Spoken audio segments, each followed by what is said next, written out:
Hello hi नमस्कार daily food blog को आपन स्वागत। आज लंच रोषे देखिए लंच रे कौन कौन आइटम होची। आज जेतु गुरुवार शुद्ध निरामिष आमिष आम सह परिवार कई भी आमिष खाइबेनि कि हमर घर को आमिष आसबनी से शुद्ध निरामिष कौन सब आइटम होची देखिए बाड़ी आम दही कड़ी बेंचाल भजा बेसी भी आइटम होनी जिते देखी दूसरी बैक कैमेरा करी।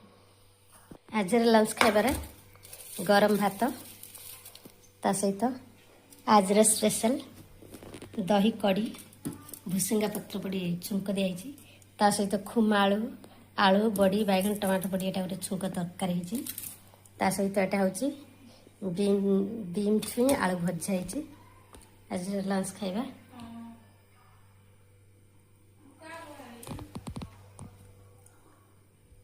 जदि मो वीडियोटा भल लगी लाइक कमेंट निश्चिंत करिए और नुआ चैनल देखते सब्सक्राइब करिए सांग मैंने बाय बाय रोचे।